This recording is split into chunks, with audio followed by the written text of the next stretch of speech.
那川普就必须只能够自己去请雇佣兵保全来保护他的家人，但是情报的流通就没有办法再像原本由特勤局他们的情报流通这么的容易了。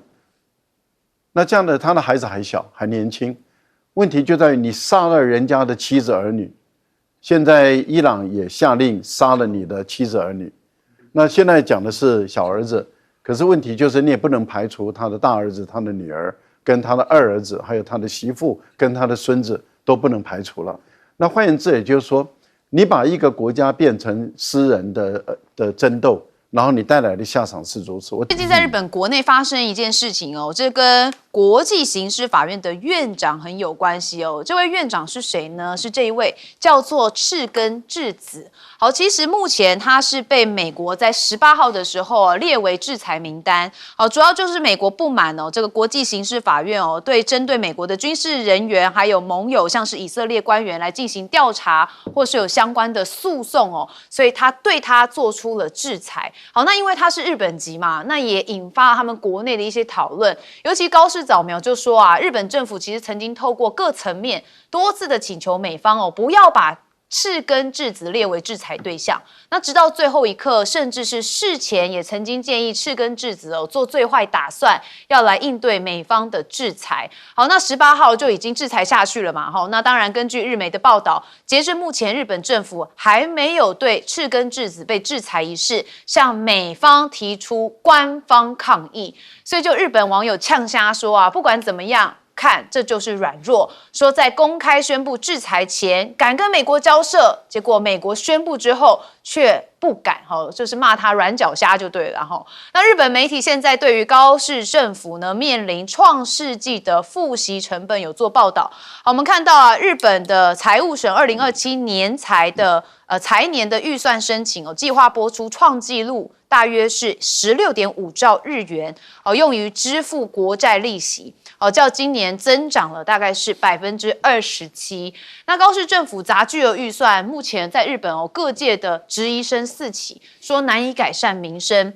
路透就有做分析如果减税跟新增支出扩大财政的缺口，其实在市场如果又要求日本要为了新增债务支付更高的利息，那么减税的红利将可能会转化成未来更高的偿债成本。最终这笔账就还是要由纳税人来承担反正羊毛就出在羊身上就对了。所以你可以看到很多日本人对于目前日本的经济是非常的悲观的。好，那川普倒是对南北韩有人觉得是玩两面手法，主要就是因为川普现在对于金正恩好像有一种爱慕感，因为他很常 po 金正恩的照片呢。好，我们看到他狂 po 金正恩的照片有这张有这张，还有这张。好，那当然这是过去他在第一任期的时候曾经跟他见过3次面嘛。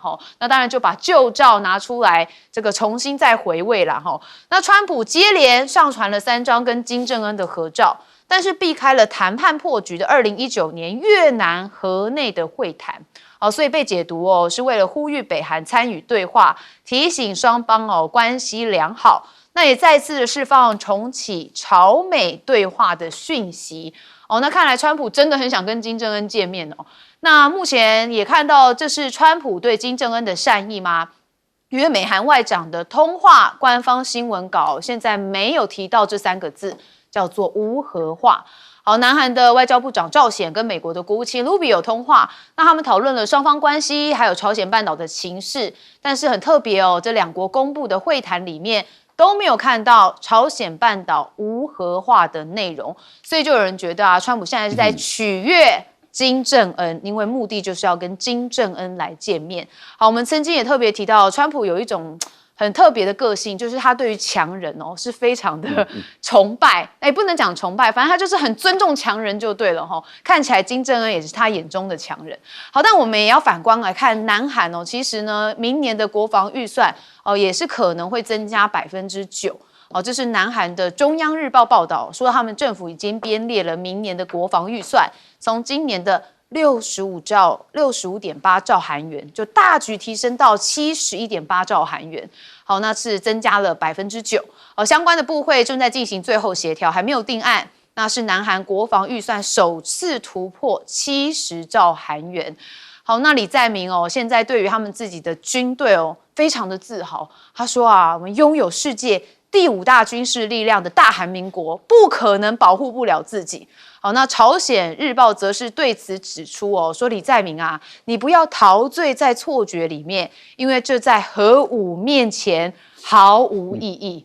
谁有核武？叶促比给比北韩有啦所以呢，大家对于目前南韩的局势也是感到也蛮特别的。那尤其是高市早苗一直是我们这个节目中讨论的话题。那因为他在国内其实也很常被批评，尤其现在这一位国际刑事法院的院长他被美国制裁了。我们先问赖老师怎么看？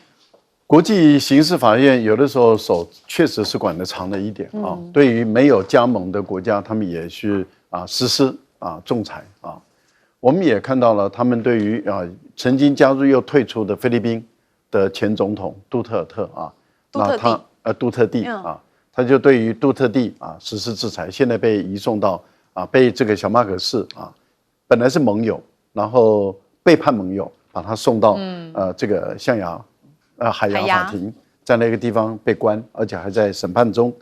那他也判过这个普丁俄国也没有加入国际刑事法院，他也把普丁判为这个违反战争罪人类罪，也把这个以色列的总理跟他的防长也都判，也把澳大利亚还有美国的军人都判违反战争罪，因为美国跟澳大利亚的军人在阿富汗发生多次的屠村，把整个村的人杀光，老弱妇孺所有人都杀光，这个都是公然的事实，都有证据来证明他们干的这种事。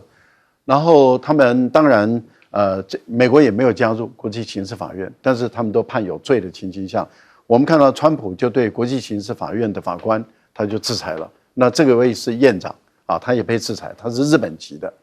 欧洲给这个刑事法官温暖，欧洲给日本籍的这个刑事法院的院长给他温暖，但是日本人高市早苗却不敢给他温暖，这个当然就引起这个日本人的内心的不满嘛。他们觉得你一个首相为什么不能保护自己的国民？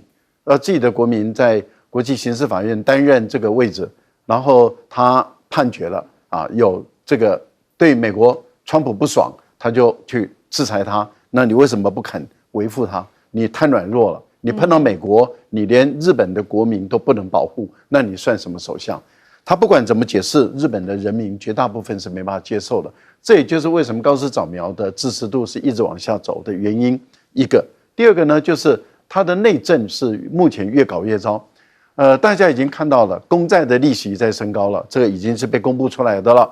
可是他又增加了国防的经费，而且这次的国防经费增加的幅度蛮大的。然后他又减少了这个食品饮料的这个税，那也就是说两笔费用在往上升，然后饮料的税在往下降。那政府的税收，你要说，那你这个空间这个缺额从哪里补是不是又要发行公债，然后政府的债务就更大？那税如果是一定的一块饼的话，你已经把这些东西都拿走了，那老百姓吃什么？所以民生的社会的福利是不是变成要被减少？那又被减少，物价又上涨，人民生活又越来越辛苦，那当然这种不满的声音就越来越大嘛。所以我想高市早苗的目前的声望一直往下落，而且一旦破了50%，有几个媒体已经测出来的是破了50%了。但是共同社这样的一个媒体，如果一旦破了50%，我个人觉得对高市早苗的政治生涯来说，很有可能就非常的危险了。很堪虑啦有明教授怎么看呢？赤根智子曾经被日本一直都被日本人视为他们的一个骄傲，在国际组织里面，2017年进入到 ICC 国际刑事法院，10年期间，他后来做上了院长，那代表着日本在国际社会里面最重要的一个职务之一。他东京大学法学部毕业之后，到北海道的函馆担任检察官，后来就到日本最高检察厅担任检察官，然后呢进入到国际法院。这一次美国，我觉得去制裁赤根完全没有道理。第一个 ，ICC 根本已经认证了以色列在加沙就是屠杀行为嘛，不管他有没有管辖权，他就认证内塔尼亚胡发动的是一个屠杀行为，7万多人死亡嘛，也就是种族灭绝罪，因为他只有管种族灭绝罪、战争罪、违反人类罪。那第二个，你知道美国为什么要制裁他吗？只是因为以色列，这是表面上理由。我觉得更重要的是美国现在害怕，接下来这个字根赤子啊，从菲律宾到以色列，那接下来美国跟以色列去打伊朗这一场战争，那不就是一样的违反人道罪、战争罪吗？就举例而言，那158个小学女学生，只要有人去告，他就认为，哇，这个当然就是违反人类罪了，危害人类罪。所以美国川普总统可能会被起诉的。他在预防。那第三个，现在这个美国他是在破坏国际法秩序了，因为这个是万国公罪，不管这个罗马公约你有没有签署，你有没有参与到 ICC， 因为这是万国公罪。那所以呢，美国在破坏整个国际法秩序，美国在建立他自己的秩序，顺他者规则，违他者制裁，就是这样子。那最重要的是日本最后高市长们说了4个字啊，深表遗憾。然后呢，说我们会跟美国沟通协调。然后呢，官方长官说，我们看看次根法官有什么需要，我们来提供。对，你就觉得，那你日本还要自称自己是法治大国、亚洲大国、军事大国，这就破了嘛。韩国北韩这个情况哈，其实我觉得也很简单，美国就已经认定，接受北韩是事实核武国，我们叫做 de facto 的核武国了，你不可能让它完全的无核化了。所以从Rubio 跟韩国的外交部长里面的谈话就看得出来，已经不再谈所谓的朝鲜半岛无核化，这个已经是做不到。川普在这个基础上想要玩2手策略，也许是不是能去建立北韩跟俄罗斯或者是中国的关系？不过我觉得他实在是不需要多此一举了。好，我们接下来请顺峰教授帮我们说明。我想整个的东北亚里面，朝鲜半岛绝对是一个火药库之一啊。那这个火药库怎么解决呢？我们来看中美两国对处理的立场跟思维逻辑是不一样。美国的思维逻辑就是我还要强化我美军在这个南韩的地位战力，同时呢，我也希望你南韩增加更多的军事力量，那么来防谁？当然是防北韩嘛。可是中国的立场是说，我现在去访问的南韩，在这个关键的时刻里，他提倡的是希望朝韩和解，也就是说，美国是想增加我的军力，增加你的军力，要来对抗北韩中国的立场是希望你这个呢，两韩之间能够呢来和解。这一种两个国家在对于一个重要的一个可能引起战火的地方，采取完全不一样的立场。我们来看看，可能对朝鲜人比较有利的是一个什么样的选择？这应该是到了整个的韩国也罢，东北亚的国家也罢，必须要去重新思考的问题。那第二个呢？至于李在明说我的军队是全世界第5，平常心讲是不是第5不那么重要，但是有一点你必须承认，韩国在传统武力它拥有的自制力是蛮强的，不管是军舰、飞机、导弹，等等，它还有军力的训练到现在为止是一个征兵制的国家。从这样的情况讲，它的军力绝对是不差的，是不是第5我不知道，但绝对不差，绝对比台湾来得强。这一点大概毋庸置疑那至于这一个呢，次根智子这一位倪法官，这个倪院长，平常心讲应该是日本人的骄傲。为什么？因为日本在国际组织上几乎没什么能见度。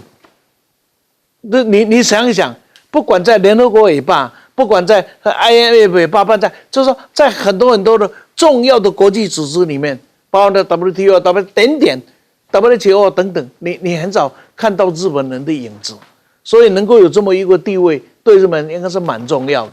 可是呢，这也是一个很奇特在联合国有一个叫做国际法院，那这个呢是罗马公约成立的呢，是国际刑事法院，这是不一样的，一个是针对人，一个是针对国。那么呢，这个刑事法院针对人，尤其是所谓的种族灭绝啦、战争啊等等，在5个常任理事国里面呢，只有英法2个参加，其他的统统都没有参加，其他都没有，5个常任只有2个参加，其他都没有参加。而且美国还通过一个军人保护法，这个保护法里面更精彩。你们要是敢把我的军人抓到那里去审问，我的美军是可以直接攻到海牙去把你抓人回来的。这美国的法律是这样定的，而且要求美国的法院、美国的相关机关不可以阻止这个 ICC， 也不可以呢这个引渡任何人到 ICC 去接受审判。所以美国的立场态度一向是如此的，我说的才是老大，你们算啥玩意儿？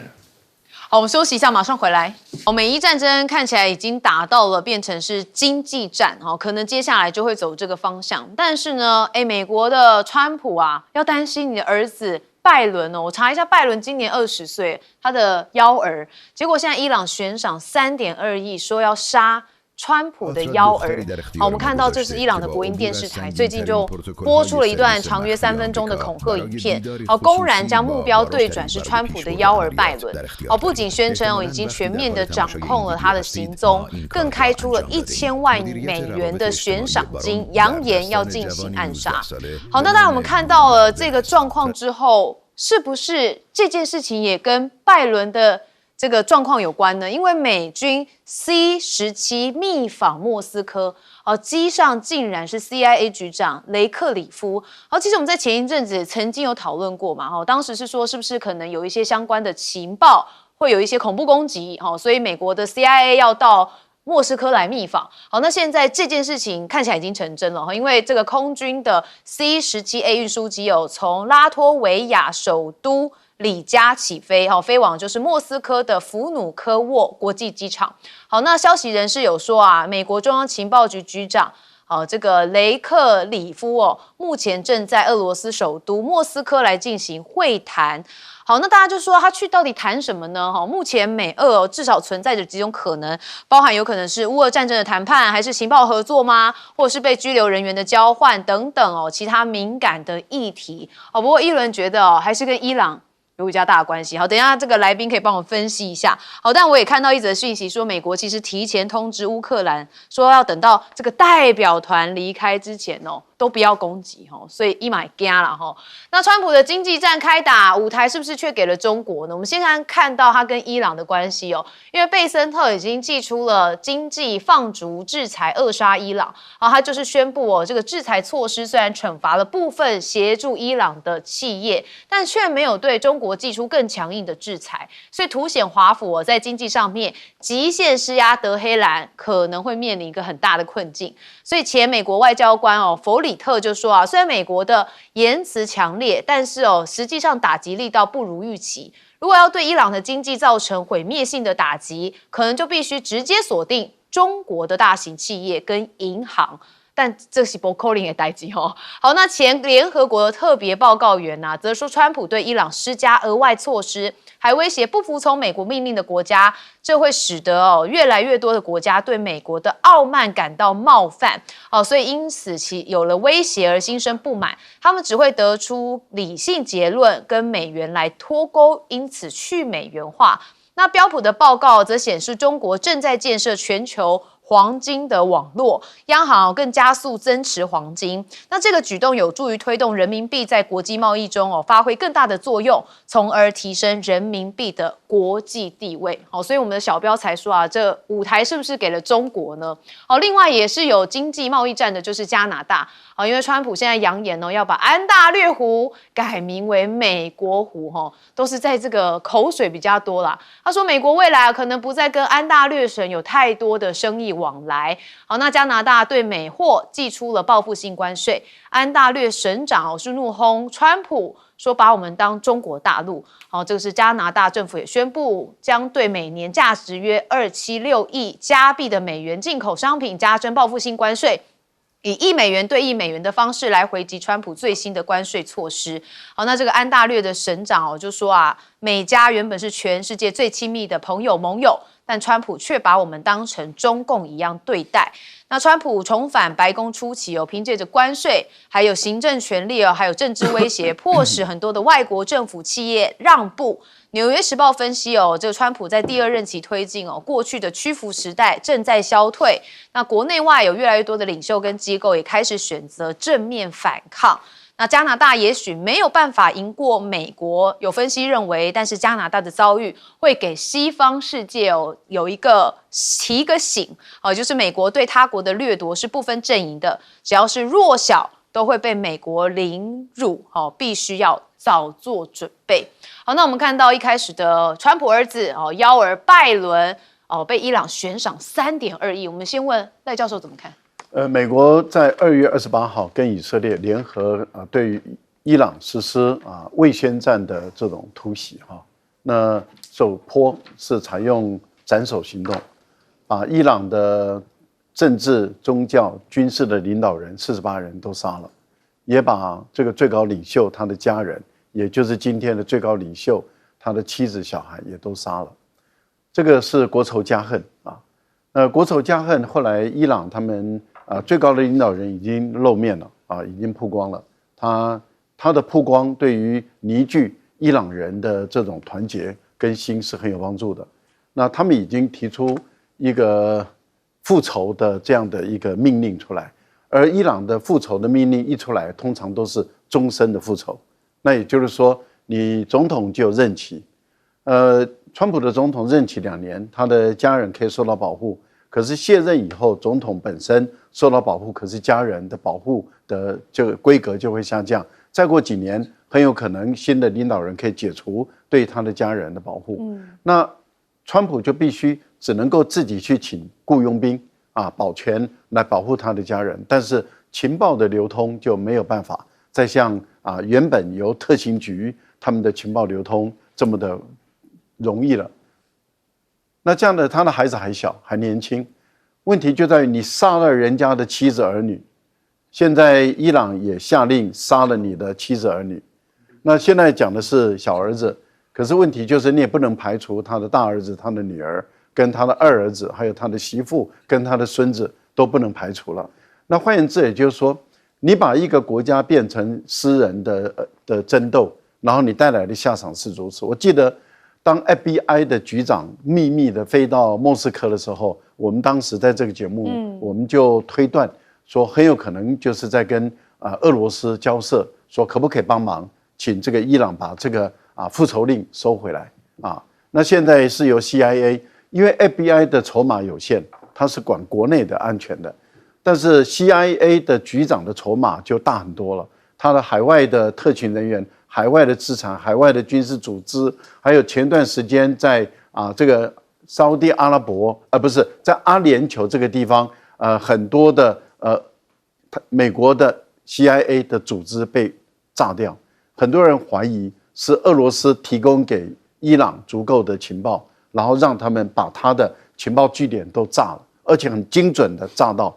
那这样的情况对于美国来说就必须要跟俄国做交换、做妥协。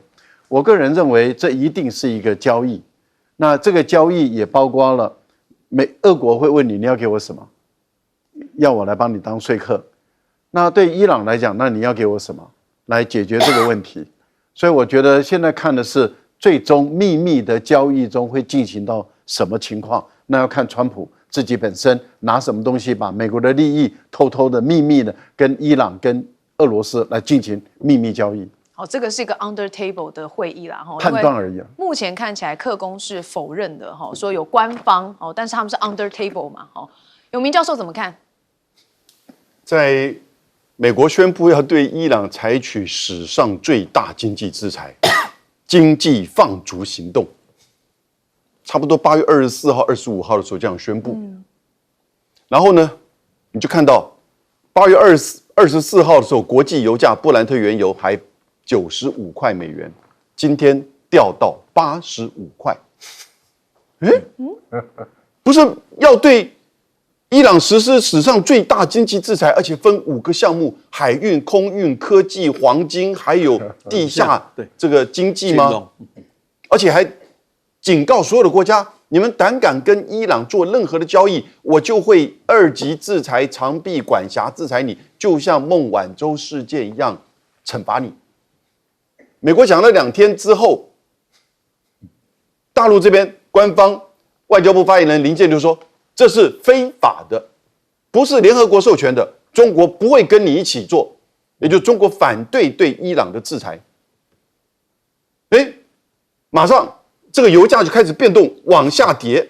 各位看懂没有？你不能只是看西方媒体的这些报道，你也不能只是看贝森特或者川普讲这个话。有3个因素，为什么油价一直下跌？下跌代表大家不担心嘛？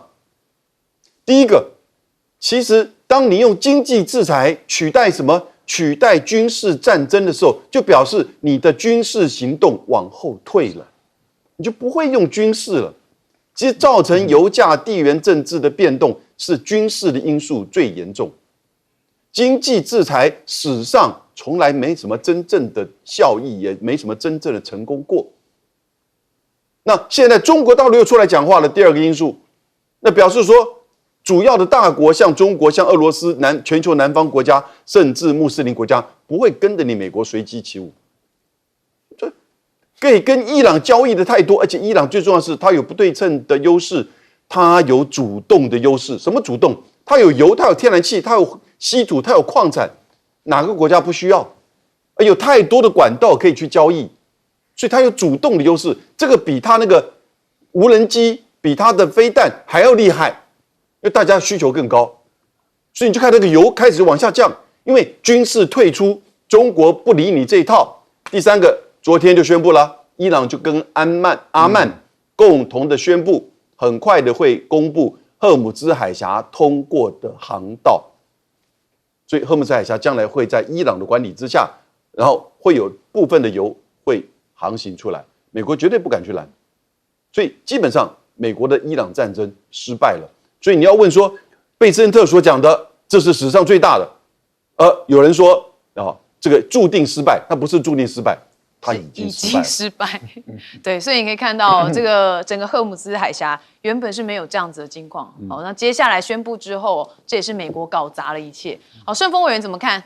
这个川普任内2次的任内，对伊朗的2个领袖，军事领袖的哈梅尼跟这一个呢，第2次对哈梅尼伊进行了斩首行动。在总统你2任任内斩首了2个人，一个是革命卫队的领袖，一个是神权呢在人世间的代理人的神权领袖。所以在这个时候，伊朗会采取对你个人、家人的斩首行动，不要觉得奇特。从伊斯兰文化的角度来看，这个是刚刚好而已。因为当你做的时候，你不知节制就会有回应。我想这一点。还是多学一下中国人的哲学。咱岛南讲一句话要怕人咱不能用劲，打人的时候力不要用劲，因为用劲了以后，你再被回击你就没有力量了。骂人的时候不要把话讲绝，讲绝了之后你就发现自己没退路。江湖总会遇到。对，这个就是今天美国碰到的一个情况。那第2个呢，就是墨西哥湾呢改美国湾，安大略湖改美国湖。地球改美国不是更好？全部都解决了，不要那么麻烦，遇到一个改一个，有没有？这个整个川普到现在为止给人家的感觉，他是一个失控的总统，而且搞得内忧外患，解决不了。那中国呢？就是说，你美国不断的犯错，中国这几十年来最大的特点是我不犯错。你可以看5个常任理事国。在1979年以来40几年当中，唯一没有打过仗的国家只有中国，其他都打过仗，而打过仗所耗费的有多强，也因此累积的国力，在美国今天美元霸权也罢，美国的这样子的一个金融能量也罢，现在中国大陆采取的方法真的是看得很清楚。带您追查事件真相，掌握政局变化。观众朋友你好，欢迎持续加入新闻大白话，我是主持人谭一伦。节目一开始来介绍今天的特别来宾，首先是国际政治专家赖岳谦老师，主持人好，观众朋友大家好，还有前立委李胜峰。一人好，大家好。好，稍后杨永明教授也会加入我们的节目现场。我们先带大家来看目前台海的局势发展，其实很多的美国智库学者都有做一些相关分析。那最新我们看到是华府智库的学者，他认为这个习近平跟川普应该会来谈台海的交易。那他也说有2步的盘算。好，我们来听听他怎么说。他先讲川普对于台湾的2步 Tango。Tango 就是一进一退嘛，是安内因为我不会跳舞那看到他说认为川普跟习近平会面的时候，可能重新调整对台防卫承诺一方面不再认定中国如果对台湾动武，美国就必须出兵参战。那另外一方面则可以透过常规或是核武力量维持对中国的嚇阻。他说，如果川普能够执行这一套2步 Tango 的话，就可以一举3得。好，包含降低了朝鲜半岛的紧张，改变美国对台承诺，其实又能改善的是美中关系。但是考量这个川普政府过去的执行表现不佳，所以不会把未来寄托在这个政府身上。好，所以这个智库学者感觉有讲，又感觉没有讲那目前也看到这个台海的部分现在最新一个动态应该就是我们买的2架 F-16V Block 17应该最快在明天就要抵台。原本是说在前几天嘛而且还有很多人到台东的大桥这边来进行，希望捕捉到2台 F-16V。但问题是后来因为天气的关系，那说应该是明天最快就能抵台。这是66架之2。我们已经等了好多年了那也看到 F-16最近也讨论到说如果对上了中国大陆的歼16，才能真正的检视战力，所以台海周边庞大的机队成为焦点。好，也就是因为中国大陆官方最近释出了歼16跟埃及飙风战机进行空战训练的画面。好，那亚洲防务安全分析说歼16在近距离空战训练当中，其实展现出一定的优势，但也真正评估歼16面对西方主力战机的作战能力。所以外界认为与 F-16系列战机对抗经验是更具参考价值。因为埃及的飙风战机它是法国制的所以呢，他们认为这个还没有更具参考性应该要跟 F-16来进行对抗这感觉比较有价值。好，但如果真的 F-16V 能够透过训练等方式累积更多与 F-16对抗资料，其实将有助于中国大陆的空军进一步的掌握 F-16的飞行特性、雷达还有武器运用模式，还有可能采取的战术。所以就2面刃啦你要知道更多的这个参考价值，但是你也可能会让敌手知道更多的这个资料。那首批2架 F-16 Block 17战机说最近就要抵台，专家估可以抗衡共军的歼20。好，一轮查一下共军的歼20是所谓的欧美标准第5代战机啦，所以我们的 F-16能够吗？等一下要问一下专家。好，但是我们看到有这个学者应该是执行长，他是国际战略学会的执行长，他说尽管 F-16V 大幅升级雷达跟武器，但仍然属于是第4代平台。与其说是取决于1对1的单挑比较，不如说是取决于台湾结合地面跟空中感测器还有防空系统来定位，并且接战目标的能力。那我们最后来看到就是南海因为最近南海的冲突也是零零星星。那尤其呢，我们看到的是路透特别报道说，中国疑似要在西沙鸭公岛来建雷达站，而且支援台海战时要地羚羊礁。好，那这个卫星影像就显示西沙群岛的羚羊礁附近的鸭公岛上有出现新的设施，那可能是预警雷达站。那为什么要预警雷达站呢？因为说这日后好为羚羊礁上面的海军基地来提供支援。羚羊岛可能成为中国在南海最重要的战略要地。那澳洲国防学院的教授他也分析到说，如果西沙群岛的设施完工，其实就会提升中国监控美国跟其盟友的能力。那同时，中国还能尝试从本土来防御西沙据点。那菲律宾的态度也很重要，我们看到他最近也是增加他们的国防预算，说可能要增加6.3%。那他说为了加速推动军队现代化，他们的国防部长说希望能够争取2027年国防预算比今年提高6.3%。那也跟中华民国一样，要扩大无人机部队的规模，还有作战能力。好，那菲律宾特别现在军方也警告说这4个月来，针对菲律宾的外来恶意影响的活动是明显增加，企图好像要透过散播错误的叙事来影响民众对南海局势的看法。那他说，谁这样做？菲律宾的人民是相当的清楚，也就是军方对外呛下了就对了。好，那菲律宾现在国防部长还控有官员收中资来助认知战希望能查金流，就是要打内鬼。好，那他国防部长怎么讲呢？他说他有充分理由怀疑部分的菲律宾民选官员其实正受到中国的资助，发表有利于北京在西菲律宾海立场言论。更点名中国驻马尼拉大使馆的网站已经逾越了外交功能，说沦为宣传机器。反正在他们国内大打认知战奇怪怎么低岛链的国家都在打认知战？好，那我们看到了这个目前这个川普跟习近平在9月24号要见面。那当然这个智库学者认为这个是在跳2步 Tango。我们先问赖老师怎么看？这个华府的这位学者应该要与时俱进掌握一下新的一个状况，也要了解过去所发生的事情。可是很明显的，他好像过去也不了解新的状况，也没掌握到，然后他成为美国华府智库的学者，这不简单这真的是不简单。为什么？因为美国从来没有承诺过说会介入台海的战事，从来没有，他们一直采用的都是模糊战略，也就是不承诺，也不否认，也不说他们过去长期以来都是如此。但是以最新的美国新的国防战略报告书，就科尔比所起草，但是由白宫所批准公布的美国最新的战略指导，它的逻辑很简单，就是美国跟中国不能打，不愿打，也打不起这样的一场战争。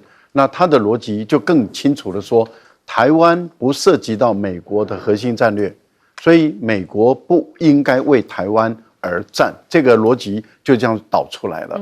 所以我早觉得说，我为什么会批评这位华府的学者，就是过去的也不熟，那最新的科尔比的这个国防战略报告书的导论跟推演出来的结论他也不清楚。那这个能够当华府智库的学者，我还真的佩服华府这个智库他们怎么引进人才的那台湾更有趣了，台湾的所谓的专家他认为说这个 F-16V 这个70的战机可以赢歼20，这个不简单我很明确的记得美国的空军司令，他是一个飞行员，资深的飞行员，他也曾经讲过一件事情，他说美国的 F-35很多次的跟中国大陆的歼20有过接触，然后他说这个不分轩轾，他们并没有说美国占有优势，然后他强调就是中国的歼20的这个战机性能非常好，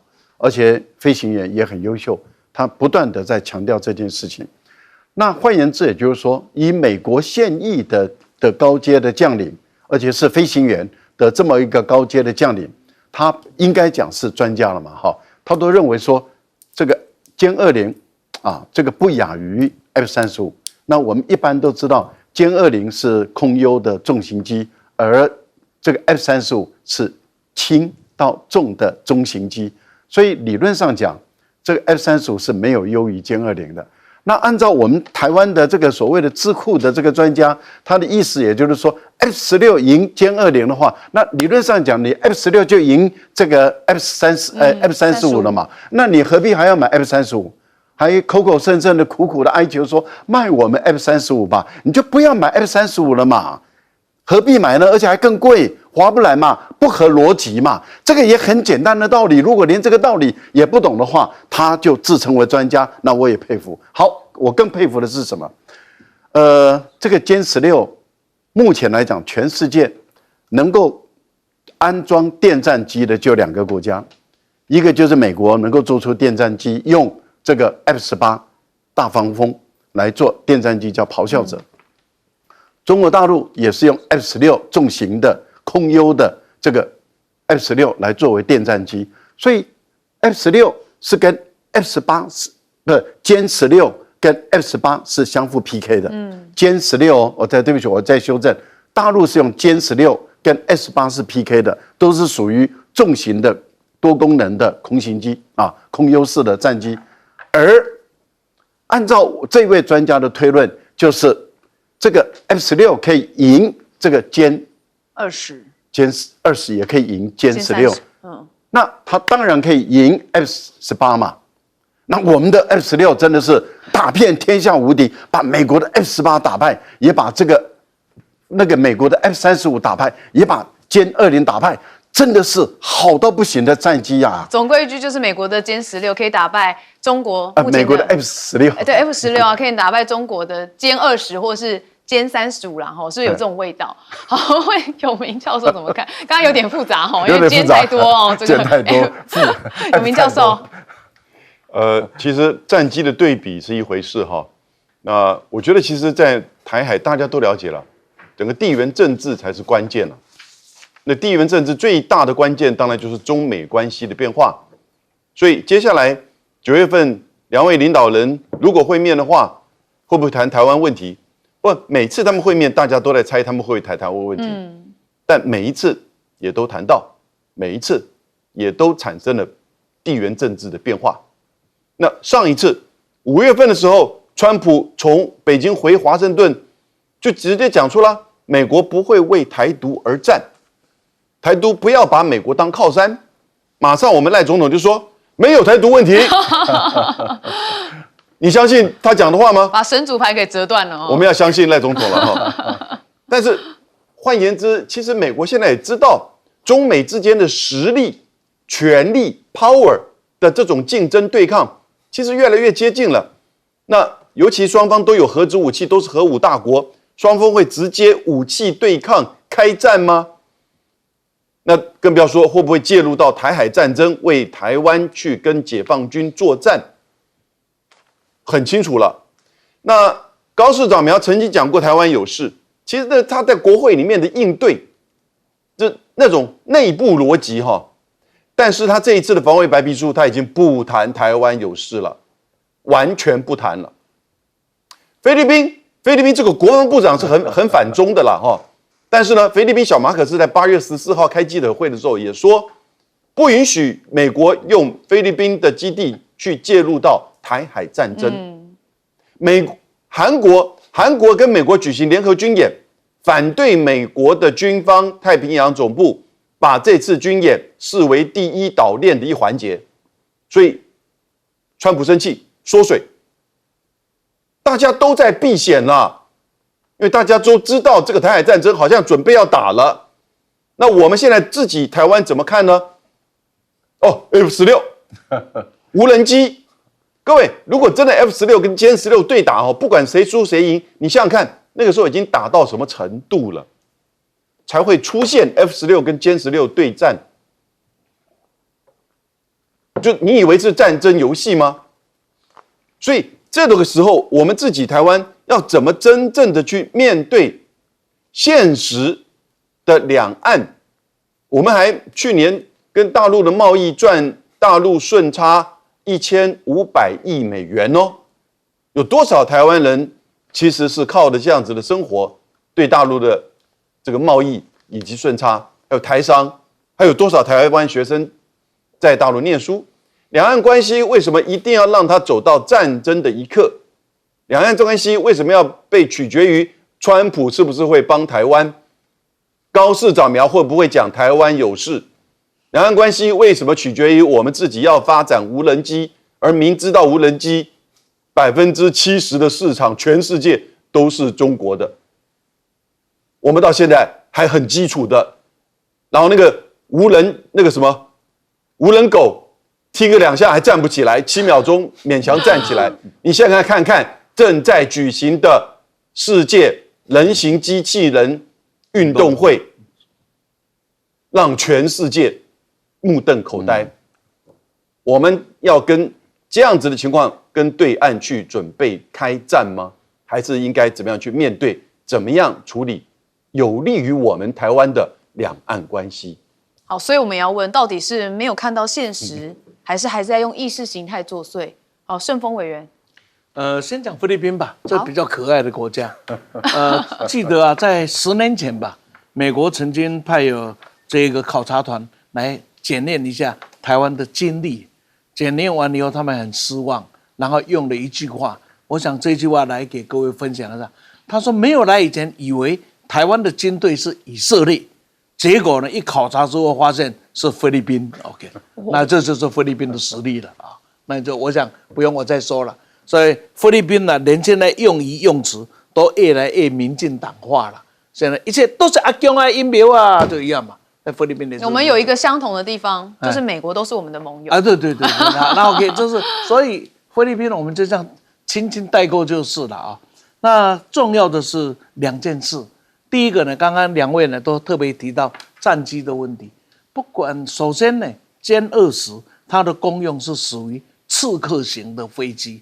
所谓的刺客型是，它因为是隐身、隐藏，所以它做的重要的任务是攻其不备呀，这是一个。第二个呢，它的重点是因为隐形，它可以做某一种程度的空中指挥机，这是蛮重要的。所以它的特点绝对不是在1对1的对抗，所以呢，把它搞得跟 F-16去1对1的对抗，老兄。你真的已经落后很久了，你不知道啊！紧接着呢，再来告诉各位一个事，那就是跟中国空军今天的对抗，已经不再是1对1啊，舟队厮杀的这种空军。所以以前的时候，我的驾驶技术有多好，现在是属于体系化作战。